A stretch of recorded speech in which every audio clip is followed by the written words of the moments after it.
Officer Daniel Harper leaned back in his patrol car, the hum of the city surrounding him like a familiar soundtrack. At 35, Harper had already developed a reputation in the precinct, sharp, ambitious, and increasingly reckless.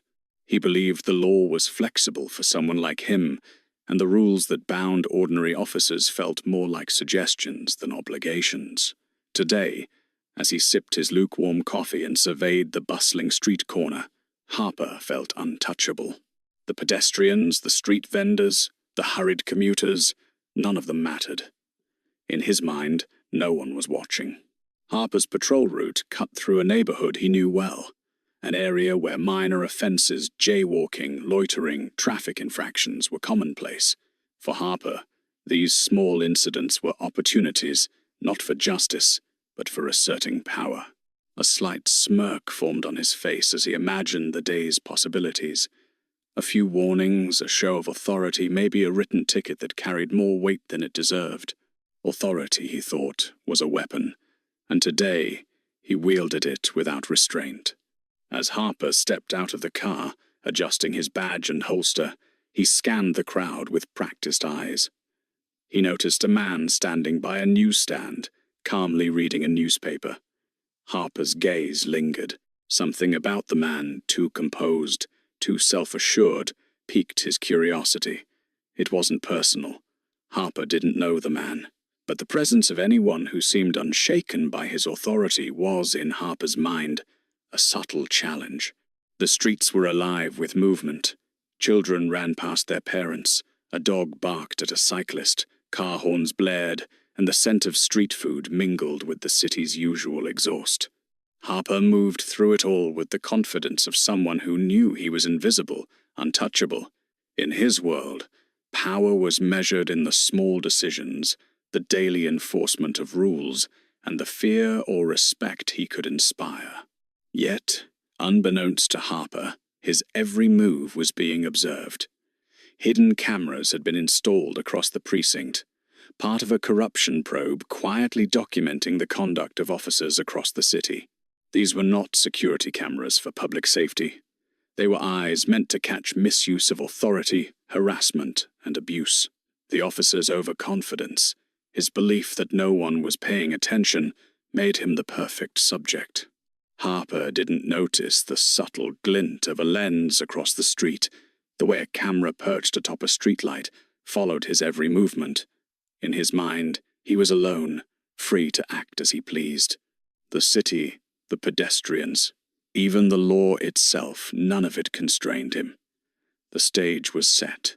Harper was about to step into a moment that would test the limits of his power, and unbeknownst to him, lay the foundation for his eventual exposure. As he walked toward the man at the newsstand, coffee in hand, Harper's overconfidence radiated in every step, every glance. The officer was certain of one thing. Today would be no different than any other. No one was watching. No one would interfere. And yet, in the shadows, the quiet hum of recording equipment told a very different story. Marcus Bennett adjusted the strap of his briefcase as he stepped off the curb, glancing down the busy street. At 42, Marcus carried himself with the quiet confidence of someone who had faced life's challenges and refused to be rattled. Today, like most weekdays, he was heading to a meeting downtown.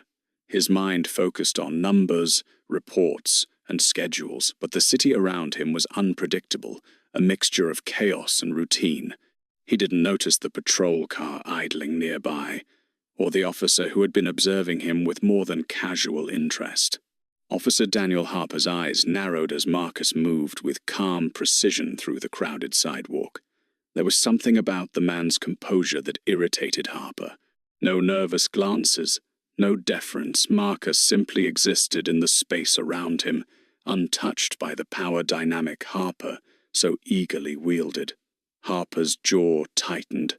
Authority, he thought, demanded obedience, and this man, quietly confident, seemed to mock it without even trying. Harper stepped out of his patrol car, badge glinting in the morning sun. The crowd parted slightly as he approached, a ripple of tension passing unnoticed through the pedestrians. "Good morning, sir," Harper called, his tone falsely polite, but underneath it carried an edge. "Mind telling me what you're doing standing here?" Marcus looked up, meeting Harper's gaze calmly. "I'm waiting to cross," he replied evenly, voice steady, eyes clear. There was no challenge, no anger, just a factual statement of the obvious. Harper's frustration grew. He could feel the adrenaline, a mix of authority and impatience, coursing through him. He leaned slightly closer, a shadow over Marcus, as if proximity could assert dominance where words had failed. "Sir, I need you to step aside. Move along, now." The command was firm but unnecessary. Marcus hadn't been causing any trouble. Marcus didn't flinch. Instead, he moved his briefcase slightly to allow space, but maintained his posture. "I'm not causing any trouble," he said calmly, letting Harper's tone hang in the air. The contrast was striking. The officer's aggression versus the civilian's composed dignity. Harper's irritation boiled over. "I don't like your tone," he muttered, stepping closer, his hand hovering near his belt. "You're going to follow my instructions, understand?" Meanwhile, in the shadows of the street corner, unseen by Harper, a camera lens followed the interaction. A corruption probe, quietly monitoring police behavior across the precinct, captured every word, every gesture, every tense moment. The officers on the other side of the feed whispered to each other, noting Harper's escalating hostility and Marcus's unwavering calm. The civilians around them began to notice the tension, sensing the unspoken conflict. Some glanced away, uncomfortable. Others slowed down, curious, but none interfered. Marcus's quiet strength contrasted sharply with the officer's growing arrogance, creating a dynamic that was as much psychological as it was physical. Harper, convinced that no one could see him truly, failed to recognize the audience watching from afar. Every move, every microaggression, every intimidation tactic was being documented for the day when accountability would arrive. For now, though, Marcus remained the calm center, a silent anchor in the storm of Harper's abuse. High above the busy intersection, mounted inconspicuously on a streetlight, a small camera lens rotated almost imperceptibly. Inside a dimly lit room several blocks away, a team of analysts monitored multiple feeds from across the precinct. This was no ordinary surveillance. It was a corruption probe, set up to catch officers abusing their authority. Among the monitors, Officer Daniel Harper's movements were now the focal point. Every step, every gesture, every word directed at Marcus Bennett was being recorded in high-definition clarity. Lead analyst Karen Lewis, late 30s, sharp-eyed and meticulous, leaned forward. Her fingers hovered over the keyboard as she marked timestamps and noted Harper's increasingly aggressive posture. "He's escalating faster than usual," she murmured to her colleague, Jamal Price, a former detective familiar with patterns of misconduct. Jamal nodded, eyes never leaving the screen. "Yep, classic overconfidence. He thinks no one's paying attention." The feed showed Harper stepping closer to Marcus, his hand brushing the edge of his holster, not enough to be overtly threatening, but enough to communicate dominance. Marcus, calm and collected, didn't react, his eyes steady, almost reading Harper like a textbook. The contrast was striking, and the probe team knew the footage would be invaluable.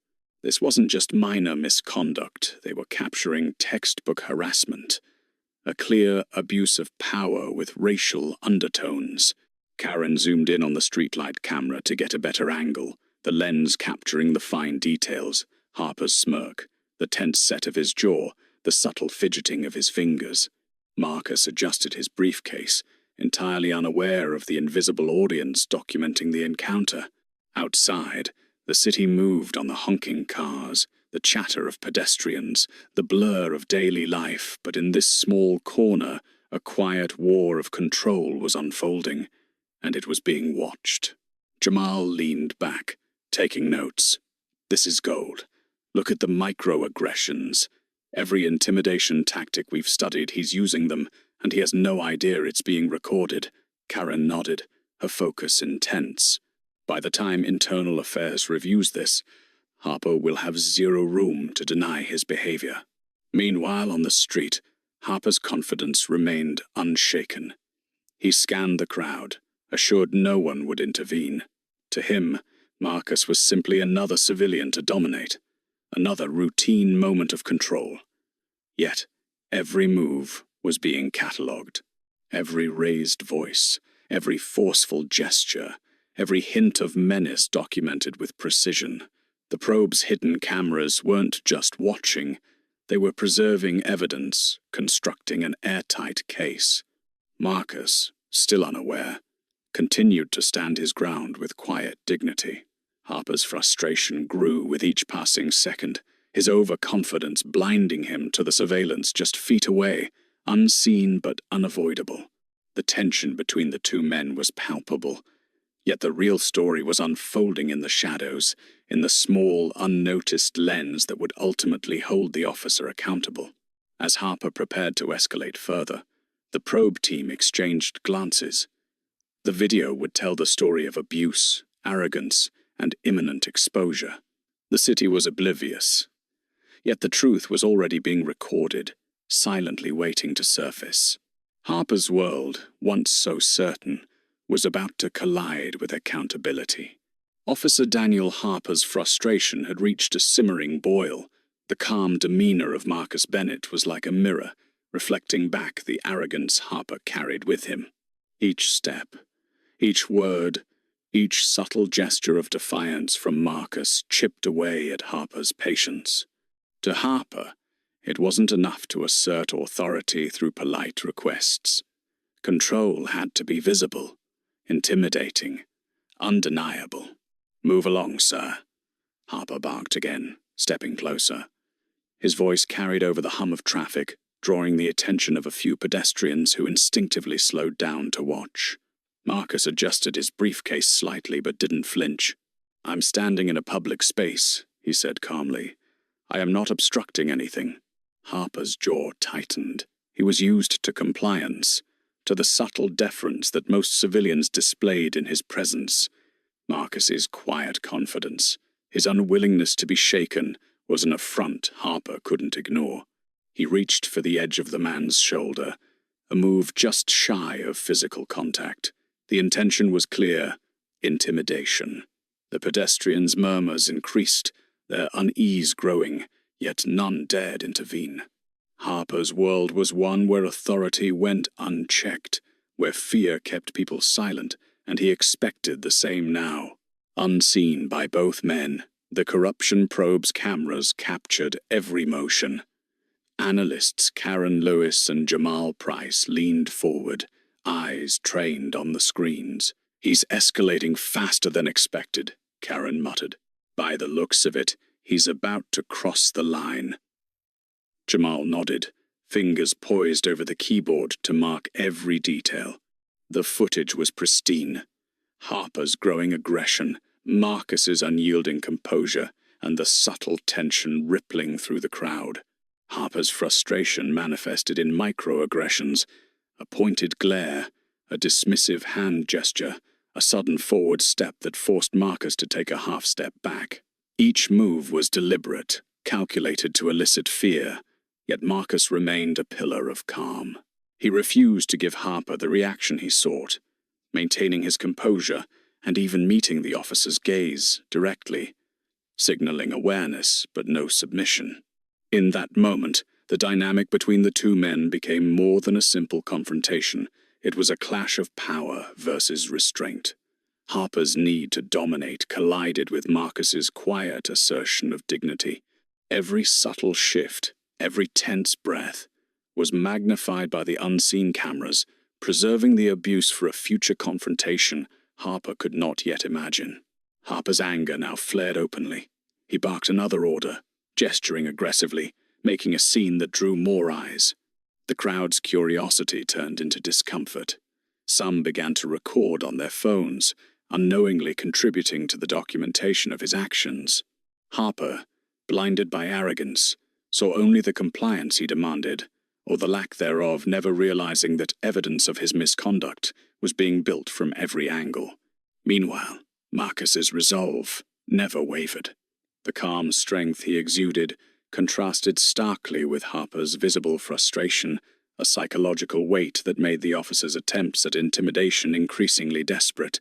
Every escalation was a step closer to Harper's undoing, and though he couldn't see it yet, the foundations for accountability were already in place. Marcus Bennett took a measured step back, keeping his composure intact. His breathing was steady, his posture relaxed but deliberate, a quiet assertion of control in the midst of chaos. He didn't raise his voice, didn't react with aggression, and didn't flinch under Officer Daniel Harper's looming presence. Marcus understood a simple truth. Responding with anger or panic would only give Harper the power he craved. Instead, Marcus met the officer's gaze with calm intelligence, signaling that he would not be intimidated. "Sir, I'm not obstructing anyone," Marcus said evenly, his voice carrying clarity without aggression. "I'm simply waiting for the light to change." There was no challenge in his tone, only fact. Harper's smirk faltered for a brief moment, replaced by a flicker of irritation. This was not the reaction he expected. Most civilians would apologize, scurry away, or hesitate under his authority. Marcus's composure felt like a personal affront to Harper's ego. Harper's hand hovered near his belt, fingers brushing the edge of his holster, not a direct threat, but a subtle display of power. "I said move along," he barked again, voice rising, tension spilling into the surrounding street. The pedestrians nearby slowed their pace, sensing the mounting confrontation. Some glanced at their phones, perhaps capturing footage, though none intervened. The psychological battle had shifted. Marcus's calmness began to weigh heavily on Harper, like a mirror reflecting his own overconfidence. Unseen, the corruption probe team recorded every interaction with meticulous detail. Karen Lewis zoomed in on Marcus's steady hands and composed expression, noting the subtle ways he maintained his space without provoking further aggression. Jamal Price typed notes rapidly, tracking Harper's escalating gestures and increasingly harsh tone. "He's trying every tactic in the book," Jamal murmured. "Look at Marcus, he isn't giving him an inch, and it's frustrating Harper to no end." Harper's frustration became more apparent in his body language. He stepped closer, lowering his voice into a menacing growl. "You think standing there calmly will get you through this?" he snapped. Marcus remained silent, only shifting slightly to ensure his personal space. His calm defiance was deliberate.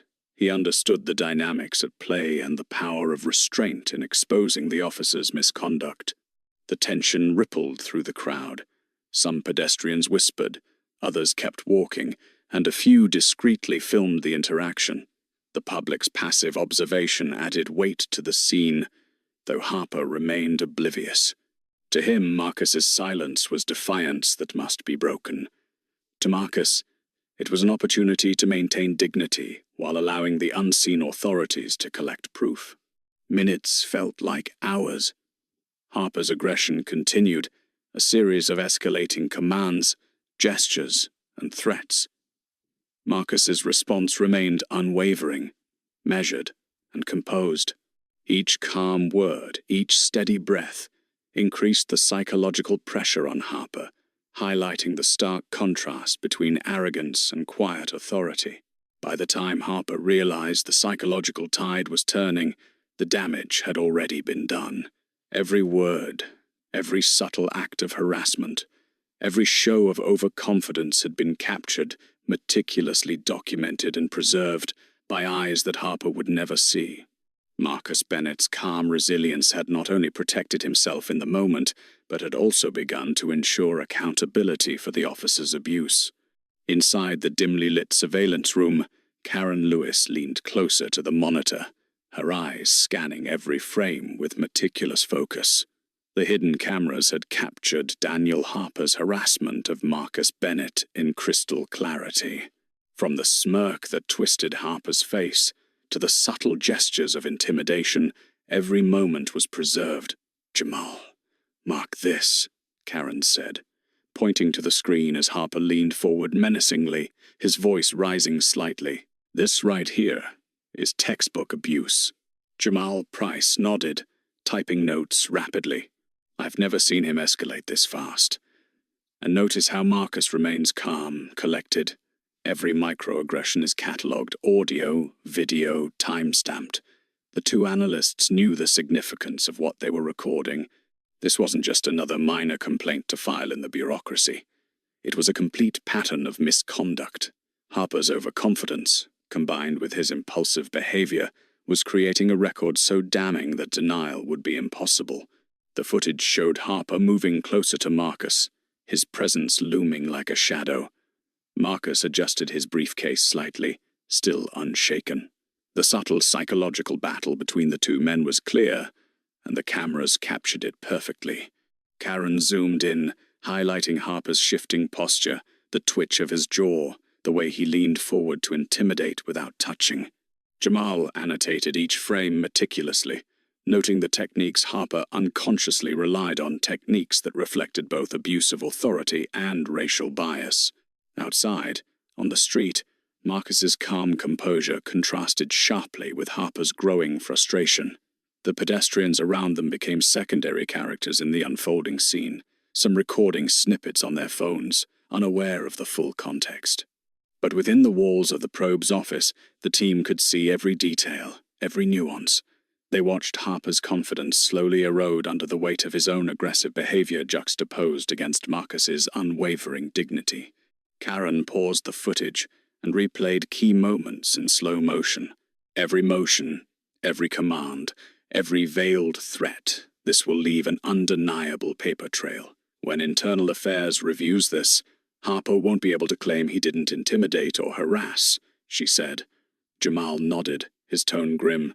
And notice how Marcus never reacts with anger or fear. That's what makes the evidence so powerful. Harper's behavior is self-exposing. Back on the street, Harper had begun pacing slightly, his movements more erratic. He muttered under his breath, frustration evident in the tightening of his fists.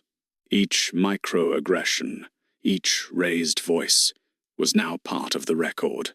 The cameras didn't just see actions, they captured intent, context, and consequence. This footage would not only protect Marcus, but serve as an unassailable record of Harper's misconduct. The probe team continued to watch, making sure every frame was documented. Harper's arrogance, Marcus's calmness, and the subtle environmental cues that made the harassment undeniable. As they compiled the evidence, it became clear that this encounter was more than a single incident. It was a perfect storm of abuse, control, and accountability in the making. Unaware of the meticulous observation, Harper pressed on, determined to assert dominance.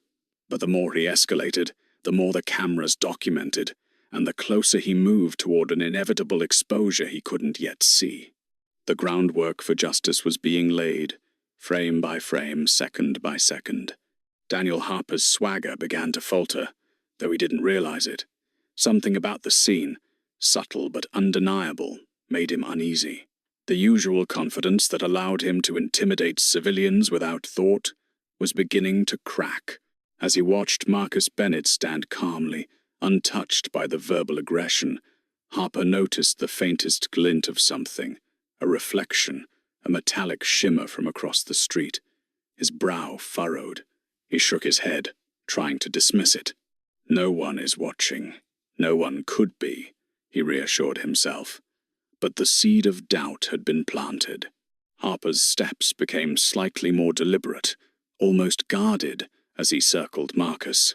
He scanned the crowd with sharper eyes than before, noticing people slowing down, phones subtly raised, and distant pedestrians glancing his way. Each sight, insignificant in isolation, began to accumulate, a quiet chorus that whispered, "You're not invisible." His irritation grew, but now it was tinged with suspicion. "Why won't he move?" Harper muttered under his breath, his tone low, tense. He clenched his fists briefly, unconsciously pacing in short circles. His mind raced, trying to reconcile the calm of Marcus with the possibility that others were observing. But Harper's ego wouldn't allow him to acknowledge it fully. To admit oversight, even a hint, would be a crack in the invincible persona he had cultivated for years. Meanwhile, the corruption probe team continued their meticulous observation. Karen Lewis and Jamal Price monitored Harper's every movement, noting the sudden shift in his behavior. "See that?" Karen whispered, pointing to Harper's subtle glances around the street. "He's starting to sense he's not alone. That tension, that's when people make mistakes. Watch closely." Jamal's fingers hovered over the keyboard, ready to mark every lapse, every micro-expression. He's paranoid, but he still doesn't see the cameras. That's the sweet spot for evidence. Back on the street, Harper tried to regain control. He barked orders at Marcus, his tone sharper, attempting to mask the creeping fear with authority. "Move along, sir, now!" But Marcus, steady as ever, continued to hold his ground, speaking with calm precision. "I'm not obstructing anyone," Marcus repeated. Each word, measured and confident, was like a mirror reflecting Harper's growing instability. The crowd began to sense the subtle tension shift. Some pedestrians exchanged uneasy glances. Harper's growing paranoia, combined with Marcus's composed defiance, created an almost tangible strain in the air. The officer's body language was betraying him. Fists tightening, shoulders stiffening, jaw clenching. He was still unaware of the cameras, yet his instinct told him something was off. Harper's mind raced. He imagined hidden phones, nearby journalists, anonymous witnesses though none were official. The creeping awareness of observation rattled him, though he could not pinpoint the source. The corruption probe, completely hidden, watched silently, capturing this moment of psychological unraveling. Every twitch, every glance, every attempt to reassert dominance was documented with surgical precision. Unseen, Marcus remained the calm center of the storm, oblivious to Harper's rising paranoia, but fully aware of how control and composure could shift the balance in subtle ways. Harper, on the other hand, was trapped in the first stage of unraveling, suspicion without understanding, anxiety without acknowledgement, and arrogance beginning to meet its match. The morning sun had climbed higher, casting sharp shadows across the busy intersection. Daniel Harper's frustration had become more visible, his movements sharp, almost reckless. The street, once a backdrop for routine activity, had transformed into a stage for confrontation. Pedestrians slowed their pace, sensing the tension between the officer and Marcus Bennett. Some whispered quietly. Others kept their distance, uneasy. Phones were raised discreetly, capturing snippets of the escalating scene, yet Harper remained unaware of the full scope of observation surrounding him.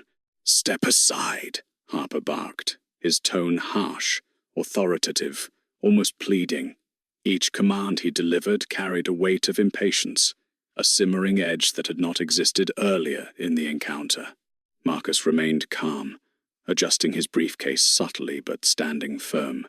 His eyes met Harper's, steady, unflinching, radiating the quiet confidence of a man unwilling to be intimidated. The pedestrians' reactions added a layer of tension.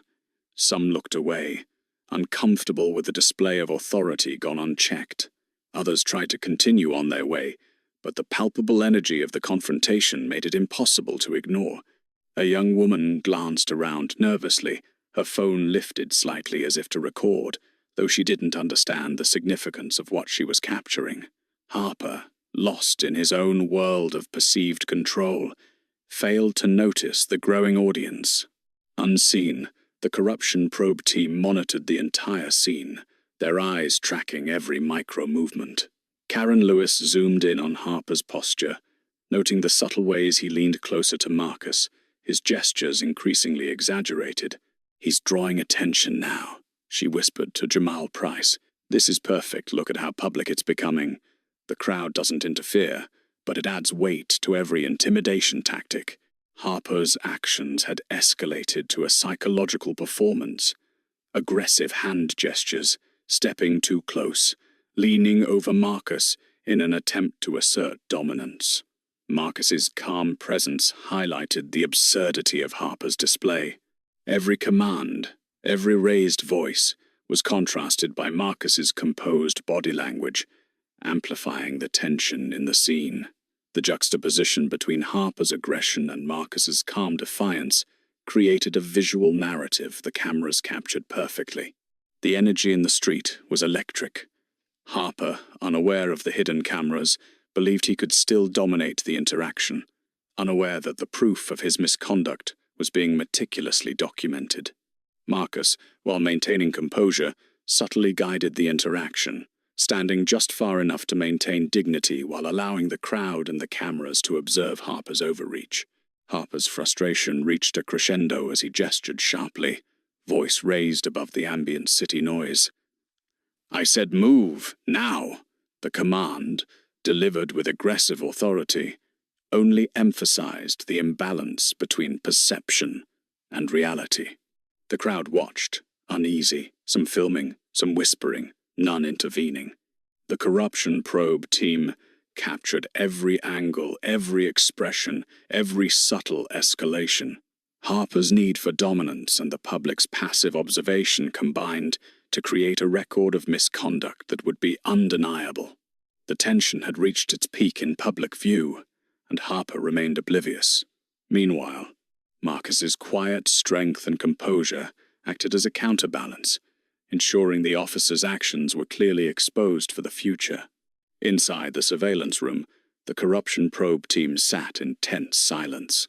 Karen Lewis replayed the footage of Officer Daniel Harper's interaction with Marcus Bennett for what felt like the 100th time, analyzing every gesture, every inflection, every subtle act of intimidation.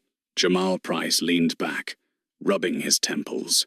"It's all here," he said quietly. "Every microaggression, every overstep, every misuse of authority, it's all documented." The realization hung heavy in the room. Harper had walked straight into the trap his arrogance had created.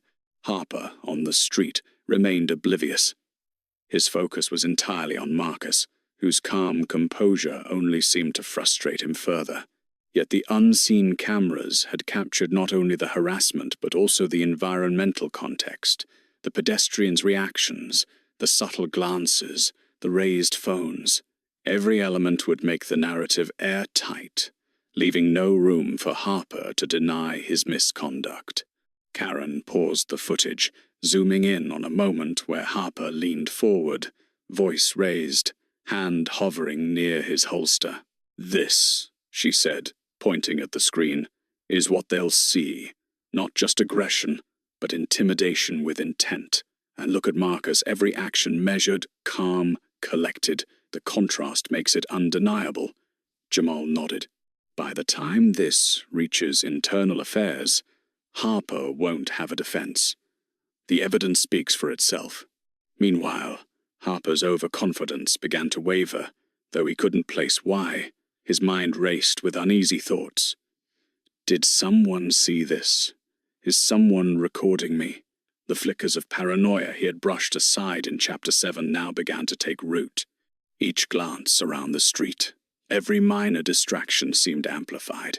Harper had always relied on his ability to control situations, to dominate interactions without consequence, but now an unseen force was shaping the outcome, and he couldn't influence it. On the street, Marcus adjusted his briefcase subtly, maintaining eye contact with Harper. Every subtle movement reinforced his calm authority, highlighting Harper's aggression and impulsiveness. The psychological weight of Marcus's composure was now clearly observable not only by the probe team, but by anyone who might review the footage in the future. The cameras captured the public's reactions as well, pedestrians shifting uneasily, phones discreetly filming, murmurs spreading through the crowd. The environment itself became evidence, adding credibility to Marcus's account and reinforcing Harper's overreach. What Harper saw as an ordinary confrontation had transformed into a recorded spectacle of misconduct. Karen and Jamal began compiling the footage into a complete dossier, tagging key moments and highlighting patterns of abuse.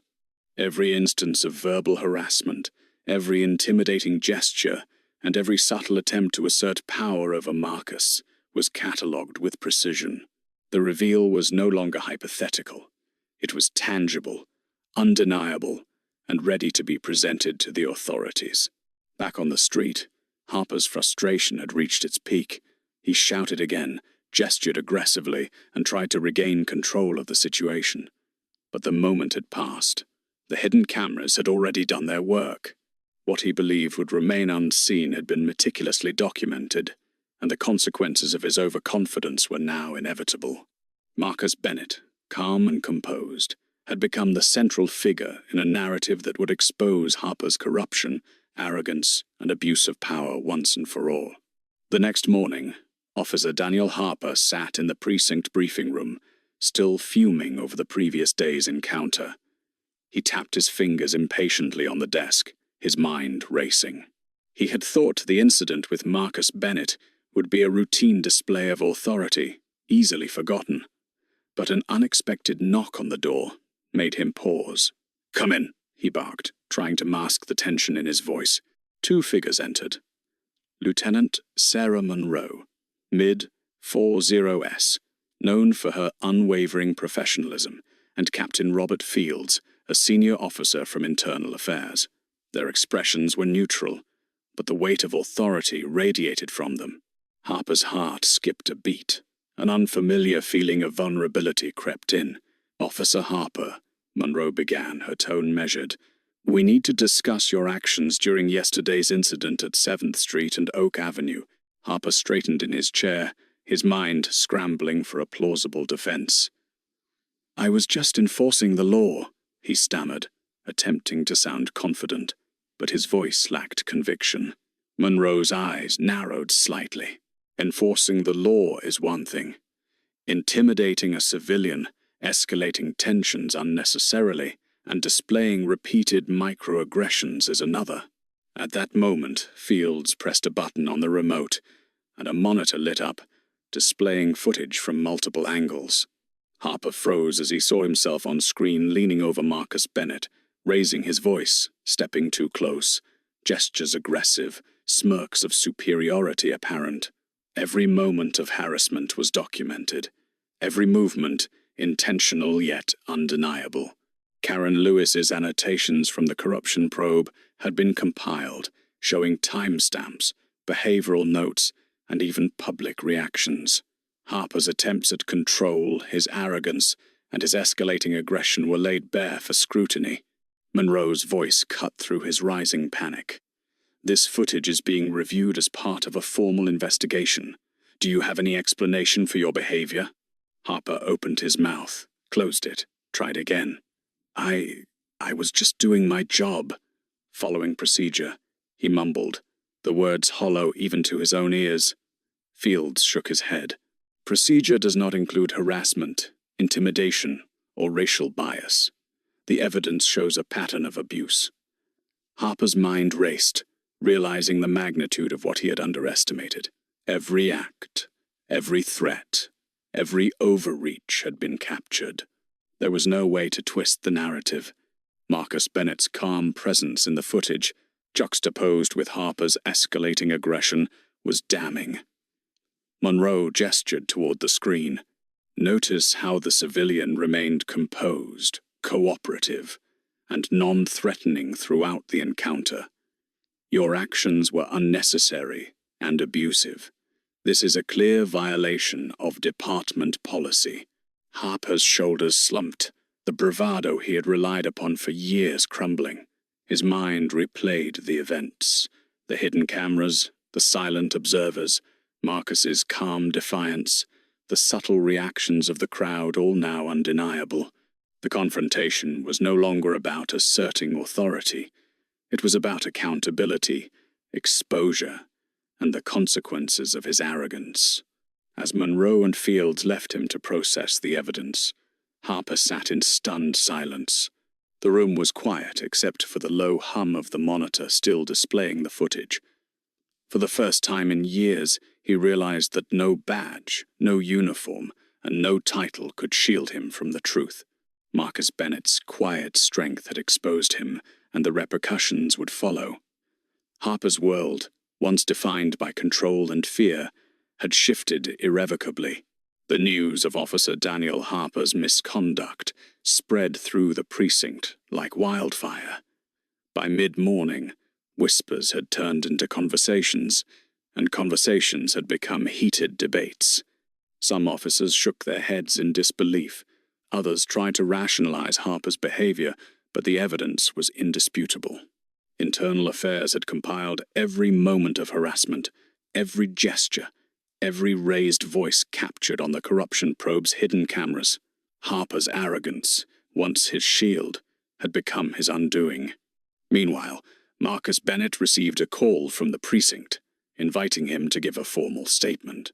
Calm and composed, Marcus arrived, briefcase in hand, prepared to recount the events precisely as they had occurred. In the interview room, he described the encounter with clarity and professionalism, emphasizing how Harper's aggression was unnecessary and intimidating. Marcus's demeanor reinforced the footage, adding credibility to the evidence collected by the probe team.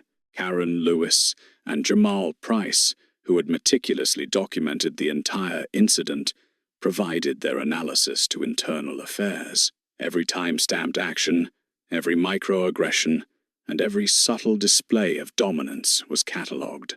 Their work created an airtight case that left no room for doubt. The footage, combined with Marcus's statement, painted a clear picture. Harper had abused his authority, escalated unnecessarily, and targeted a civilian unfairly. Back at the precinct, Harper sat at his desk, head in his hands. The reality of the situation had sunk in. The public exposure, the internal investigation, and the inevitable disciplinary measures loomed over him. His colleagues, once his peers, now regarded him with a mix of pity and judgment. Harper's attempts to assert dominance had failed spectacularly. His reputation, carefully built over years, was crumbling in real time. By afternoon, Harper had been suspended pending further investigation. Media outlets, having obtained parts of the footage and statements, began reporting on the incident. The narrative was clear. A police officer had overstepped his authority, targeting a civilian while under the scrutiny of a corruption probe.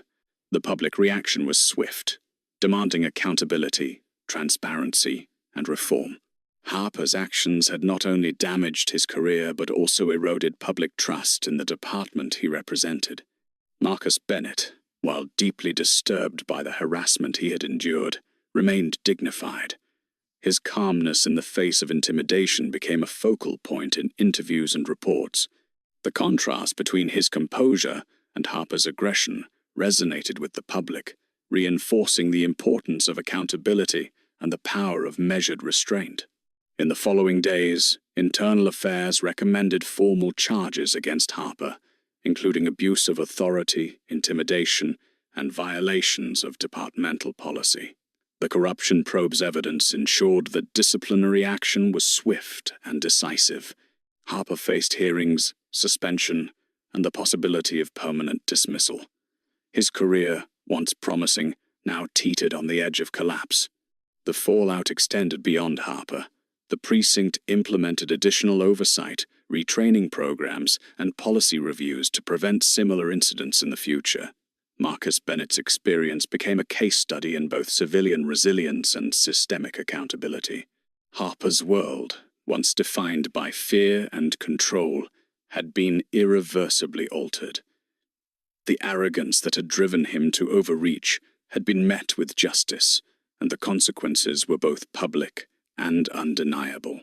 The city had returned to its usual rhythm, the hum of traffic, chatter of pedestrians, and distant sirens forming a familiar backdrop. Yet for some, the events of the past days lingered like a shadow. Officer Daniel Harper, once confident and untouchable, now faced a world he could not dominate. Suspended and under investigation, He spent hours reflecting on the consequences of arrogance, impulsive aggression, and the abuse of power. Each moment of overconfidence that had once bolstered his ego now stood in stark relief, immortalized on camera and documented in internal affairs reports. Marcus Bennett, meanwhile, continued his daily routine, calm and composed, but not indifferent. The encounter had been humiliating, tense and threatening, yet he had emerged with his dignity intact. For Marcus, the experience was a stark reminder of the fragility of public interactions when authority is unchecked, and the importance of measured restraint. In interviews and statements, Marcus emphasized accountability, the necessity of transparency, and the courage it takes to remain calm in the face of intimidation. His words resonated with many, inspiring discussion about systemic issues and the role of civility and composure in moments of confrontation. The corruption probe, having completed its documentation, submitted the final report to the department. The evidence against Harper was overwhelming. Multiple angles of video footage, audio records, timestamps, behavioral analysis, and witness observations. Internal Affairs used the dossier to implement not only disciplinary action, but also systemic changes aimed at preventing future abuse. Harper's suspension was confirmed, and formal hearings began, with the possibility of termination and criminal charges looming. Within the precinct, the atmosphere shifted. Officers became more conscious of their conduct, aware that authority carries responsibility. Training programs were updated, oversight increased, and the importance of ethics emphasized. Harper's downfall served as both a cautionary tale and a catalyst for institutional reflection. His career, built on control and fear, had collapsed under the weight of evidence and accountability. On a broader scale, the public reaction underscored the power of documentation and vigilance. Marcus Bennett's calm response, combined with the meticulous work of the probe team, illustrated how individual integrity and systemic oversight intersect to promote justice. The incident sparked conversations about police behavior, citizen rights, and the necessity of monitoring those in positions of authority. For Harper, the lessons were personal and profound. Arrogance and unchecked power had led to his undoing. For Marcus, the experience reinforced patience, composure, and the quiet strength needed to navigate hostility without escalating it. For the city and the department, it was a reminder that accountability is not optional, that actions have consequences, and that integrity both in citizens and law enforcement is essential to trust. As the sun set over the city streets, Marcus walked calmly through the same intersection where the confrontation had occurred. Harper's absence was palpable, a silent testament to the cost of overconfidence. The cameras that had watched, the records that had preserved truth, and the courage to act with dignity had ensured that justice was served. Life moved forward, but the lesson endured. Power without accountability is fleeting, and composure in the face of intimidation is a force stronger than fear itself.